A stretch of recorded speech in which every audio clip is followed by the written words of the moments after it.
आज हिंसा पर बुलडोजर कार्रवाई को लेकर सुप्रीम कोर्ट में सुनवाई होनी है। बुलडोजर की कार्रवाई को रोक लगाने के लिए दायर की गई जमीयत उलेमाए हिंद की याचिका पर सुप्रीम कोर्ट सुनवाई करेगा। इसके साथ ही कोर्ट दिल्ली के जहांगीरपुरी मामले में मस्जिद के परिसर में बुलडोजर चलाए जाने के खिलाफ भी सुनवाई करेगा। जमीयत उलेमाए हिंद ने प्रयागराज में हुए जावेद अहमद की संपत्ति पर कार्रवाई के बाद सुप्रीम कोर्ट में याचिका दायर की थी।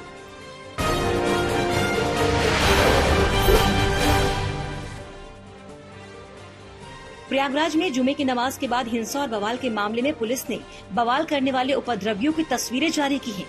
वीडियो और सीसीटीवी और नामजदगी के आधार पर 40 अन्य आरोपी चिन्हित किए गए हैं। अब तक 92 लोग गिरफ्तार कर न्यायिक अभिरक्षा में जेल भेजे गए हैं। फरार आरोपी जल्द पुलिस या न्यायालय के सामने नहीं आते हैं तो कोर्ट से वारंट आदेश लेकर कुर्की की कार्रवाई की जाएगी। आने वाले जुमे को लेकर पुलिस और प्रशासन अलर्ट है और भारी सुरक्षा बल की तैनाती की गई है।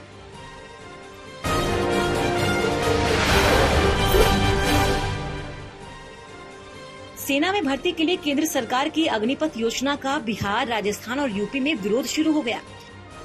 बिहार में प्रदर्शनकारियों ने बक्सर में रेलवे ट्रैक जाम किया तो मुजफ्फरपुर के माड़ीपुर में आगजनी की और सड़क जाम कर दिया। इसके अलावा आरा में भी जमकर बवाल मचाया। पुलिस और जीआरपी ने प्रदर्शनकारियों को समझाने का भी प्रयास किया, लेकिन वो योजना को वापस लेने की मांग पर अड़े हुए हैं। यूपी के अम्बेडकर नगर जिले में भी बड़ी संख्या में युवाओं ने योजना का विरोध किया। राजस्थान के जयपुर में भी युवा सड़क पर उतर आए और योजना को बंद करने की मांग की।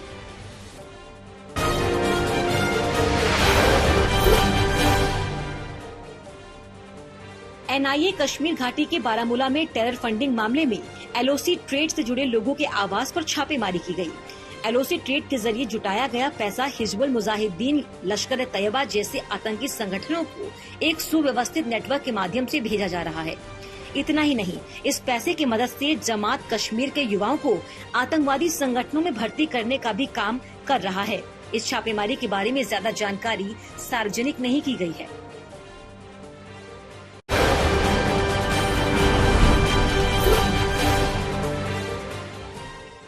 कांग्रेस नेता राहुल गांधी को प्रवर्तन निदेशालय ने कल फिर पूछताछ के लिए बुलाया है। बुधवार को लगातार तीसरे दिन राहुल गांधी से national Herald money laundering case में मैराथन पूछताछ हुई। कल ईडी की टीम ने राहुल गांधी से करीब 9 घंटे पूछताछ की। पिछले 3 दिनों में राहुल गांधी से करीब 27.5 घंटे पूछताछ हो चुकी है। इस बीच कांग्रेस लीगल सेल ने गृह मंत्री अमित शाह, वित्त मंत्री निर्मला सीतारमण और कानून मंत्री किरण रिजिजू को नोटिस भेजकर पूछताछ की जानकारी लीक करने का आरोप लगाया है।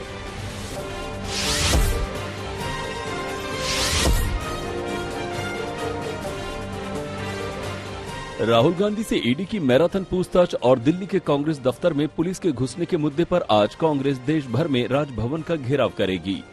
इससे पहले दिल्ली पुलिस पर कांग्रेस कार्यकर्ताओं और पदाधिकारियों के साथ जोर जबरदस्ती का बर्ताव दिखाने का आरोप लगाते हुए कांग्रेस महासचिव अविनाश पांडे तुगलक रोड थाने पर एफआईआर दर्ज करवाने पहुंचे।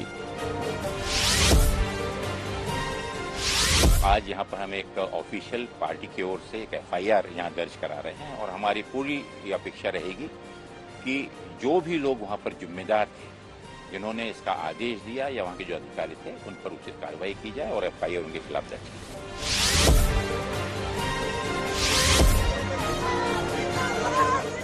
दिल्ली पुलिस ने कांग्रेस के आरोपों को खारिज कर दिया है।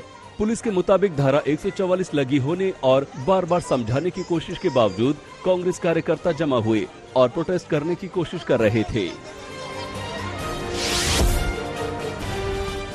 हमने ऑफिस बेरर्स हैं जो पार्टी के, उनको सजेस्ट किया था कि यहाँ पर 144 की धारा लगी हुई है, आप यहाँ पे असेंबली ना करें। अगर आपको कोई प्रोटेस्ट करना है तो डेजिग्नेटेड प्लेस है जंतर मंतर, वहाँ जाकर आप अपना डेमोन्स्ट्रेशन कर सकते हैं। लेकिन हमारे 3 दिनों के प्रयास के बावजूद भी कांग्रेस के जो ऑफिस बेयर्स थे, जो हमारे से बात कर रहे थे, उन्होंने हमारी एडवाइस नहीं ली। इसकी वजह से हमें वहाँ पे कुछ रोड ब्लॉक करना पड़ा।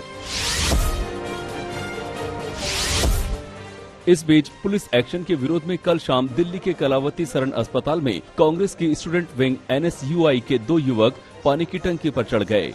काफी मुश्किल से दोनों युवकों को नीचे उतरने के लिए मनाया गया। हम आपकी डिमांड को कंसीडर करेंगे, जो आपकी मदद है वो करेंगे। हमारी पार्टी हमेशा से जो है गांधी जी को फॉलो करती है, अम्बेडकर साहब को फॉलो करती है। हो सकता है हमारा रास्ता गलत हो, लेकिन जिस तरीके से हमें टॉर्चर किया गया है, एकमात्र रास्ता हमें सिर्फ यही दिखाई दिया, इसके अलावा हमें और कोई रास्ता दिखाई नहीं दिया गया है।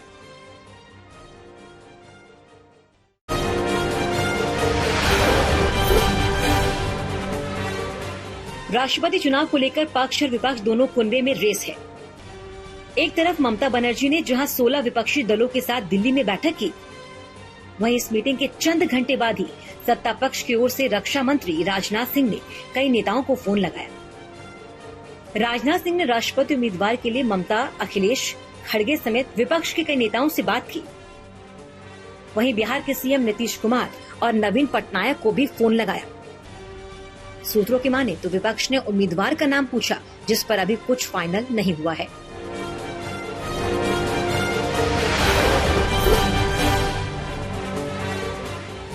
राष्ट्रपति चुनाव को लेकर शरद पवार की अगुवाई में विपक्ष की मीटिंग हुई। मीटिंग में सबने शरद पवार का नाम आगे किया। हालांकि शरद पवार ने उम्मीदवार बनने तक से इनकार कर दिया, जिसके बाद ममता बनर्जी ने गोपाल कृष्ण गांधी और फारूक अब्दुल्ला का नाम आगे किया। इसके अलावा एक नाम एन प्रेमचंद्रन का भी बैठक में सामने आया।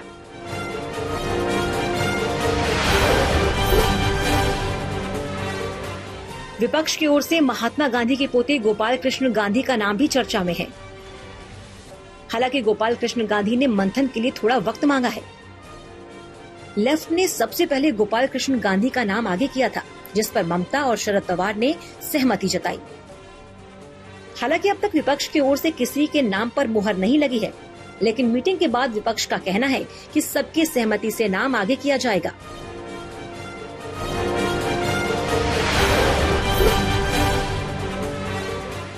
पीएम मोदी के खिलाफ आपत्तिजनक टिप्पणी करने को लेकर महाराष्ट्र के कांग्रेस नेता शेख हुसैन के खिलाफ केस दर्ज किया गया। कांग्रेस नेता के खिलाफ बीजेपी ने जानबूझकर पीएम का अपमान करने का आरोप लगाया।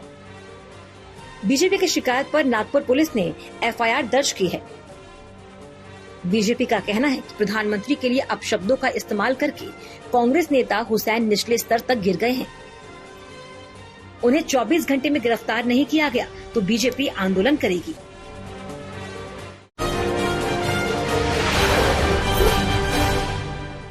हनुमान चालीसा पर विवाद के बीच शिवसेना नेता और महाराष्ट्र के कैबिनेट मंत्री आदित्य ठाकरे ने अयोध्या का दौरा कर हिंदुत्व की राजनीति को नई धार देने की कोशिश की।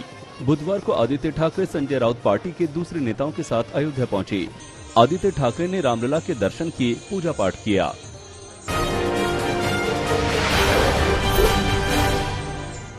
आदित्य ठाकरे और राउत इस्कॉन मंदिर भी गए। पूजा अर्चना का सिलसिला वहां भी चला। उन्होंने साधु संतों से भेंट की। शाम को आदित्य ठाकरे सरयू की आरती में शामिल हुए। सरयू किनारे शिवसेना की तरफ से पूजा पाठ का भव्य इंतजाम था। आदित्य ठाकरे ने हनुमानगढ़ी जाकर बजरंगबली का आशीर्वाद भी लिया।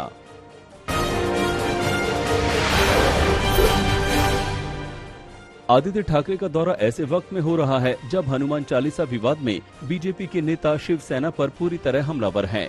नवनीत राणा की तरफ से भी शिवसेना पर लगातार हमले हो रहे हैं।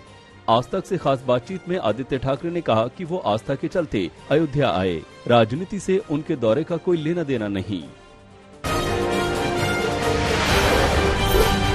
संदेश क्या है? पहले भी आ चुका हूँ यहाँ उत्तर प्रदेश में, एक बार चुनावी प्रचार में आ चुका हूँ, लेकिन पहले 4 बार तो यहाँ अयोध्या भूमि में आया, पावन भूमि में आया हूँ।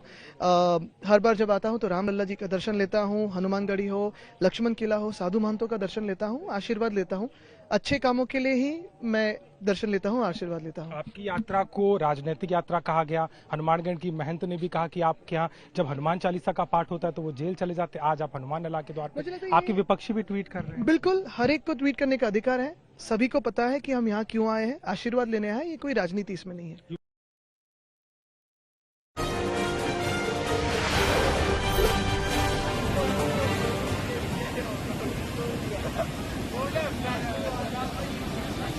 असम के सिलचर में बारिश के बाद लैंडस्लाइड ने लोगों की मुश्किल बढ़ा दी है। सिलचर गुवाहाटी रोड पर भूस्खलन से आवाजाही पर काफी असर पड़ा है। बारिश का पानी सड़कों पर सैलाब बनकर बह रहा है।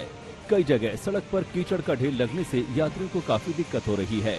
उत्तर पूर्वांचल के डीमा हासाओ जिले में हालात बेहद खराब हो चुके हैं। अभी भी कई जिले बाढ़ का प्रकोप झेल रहे हैं।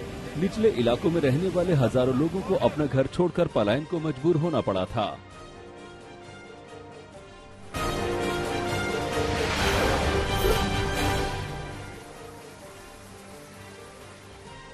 असम में मूसलाधार बारिश से सैलाब का तांडव फिर से शुरू हो गया है। असम के बोनगाई गांव में भारी बारिश के बाद नदी के किनारे का एक मकान पानी में समा गया। मकान के ढहकर पानी में गिरने का हैरत अंगेज वीडियो सामने आया है।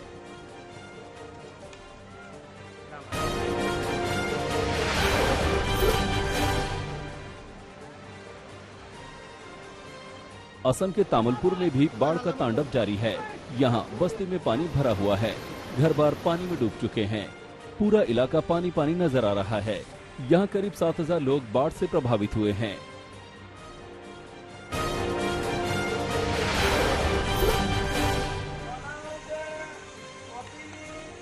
बाढ़ से बिगड़ते हालात से मचे त्राहिमाम की वजह से नगांव में प्रशासन को मुनादी करना पड़ा कि लोग संकट से बचने के लिए सुरक्षित इलाकों या राहत शिविर में चले जाएं।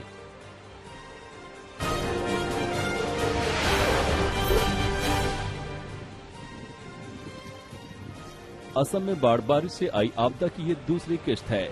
इस साल बाढ़, बारिश और भूस्खलन से अब तक 42 लोगों की मौत हो चुकी है। इनमें 4 लोगों की मौत मंगलवार को बोरागांव में हुई। असम डिजास्टर मैनेजर अथॉरिटी के मुताबिक गीतानगर, सोनापुर, काला पहाड़ और निजारापड़ इलाके में भूस्खलन की घटना हुई है।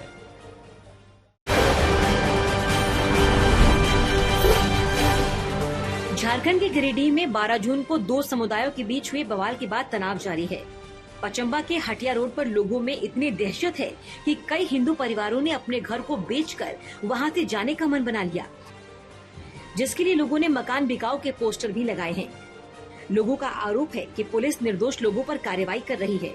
इसी के विरोध में बीजेपी के पूर्व विधायक निर्भय कुमार शाहबादी के साथ कई नेताओं ने धरना शुरू कर दिया। वहीं पुलिस कह रही है कि दोनों पक्षों से गिरफ्तारी हो रही है।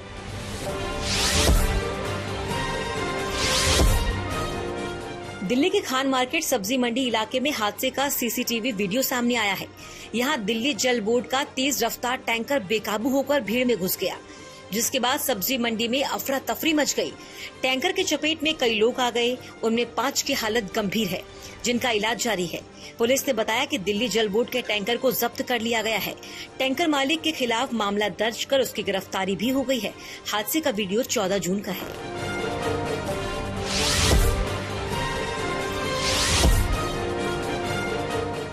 गाजियाबाद में कार में हथियारों के साथ स्टंट करते हुए सोशल मीडिया पर एक वीडियो वायरल हो रहा है। कार में फ्रंट शीशे पर वीआईपी का स्टिकर लगा दिखा। इसके साथ ही विधायक भी लिखा हुआ दिख रहा है। वीडियो वायरल होने के बाद पुलिस ने इन्हें गिरफ्तार कर लिया। पुलिस की गिरफ्त में आते ही स्टंट करने वाले हाथ जोड़ते हुए माफी मांगते दिखे। पुलिस ने इस बात की पुष्टि करते हुए बताया कि मसूरी थाना इलाके में दोनों आरोपी इकबाल और कार मालिक सोनू को गिरफ्तार कर लिया गया है।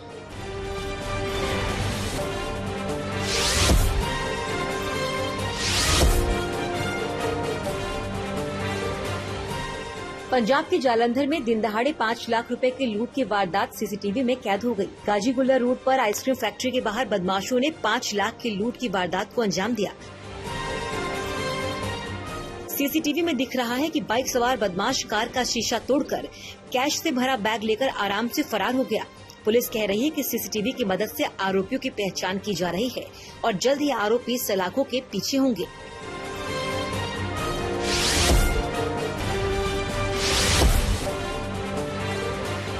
बिहार के कटिहार में समस्तीपुर से आ रही ट्रेन में एक झपटमार ने महिला पुलिस के सिपाही का मोबाइल छीन लिया। सिपाही ने चोर को पकड़ने की कोशिश की, लेकिन इसी दौरान चोर ने उन्हें भी ट्रेन से नीचे गिरा दिया। हादसे में महिला सिपाही का पैर टूट गया, जिसके बाद उन्हें मेडिकल कॉलेज रेफर कर दिया गया। पुलिस ने पास के मोहल्ले से मोबाइल चोर को गिरफ्तार कर लिया और उससे महिला सिपाही का मोबाइल भी बरामद कर लिया।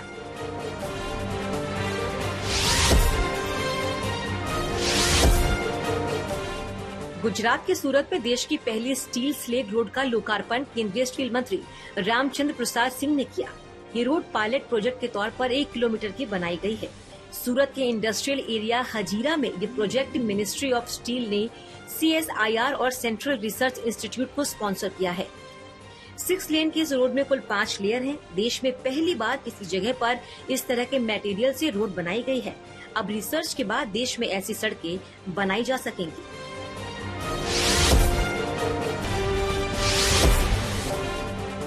हिमाचल प्रदेश के गोबिंद सागर जलाशय में सेना और वायुसेना का साझा अभ्यास चल रहा है। इंडियन आर्मी और एयरफोर्स के जवानों ने पैराशूट के जरिए आसमान से समुद्र में छलांग लगाकर कम वक्त में कहीं भी पहुंचकर मोर्चा संभाल लेने की अपनी क्षमता का प्रदर्शन किया। दोनों सेनाओं के विशेष बलों के जवान विमान से कूदकर पैराशूट के जरिए पानी में उतरे। दुर्गम इलाकों में युद्ध के वक्त जवानों को तैनात करने का ये अभ्यास काफी सफल रहा।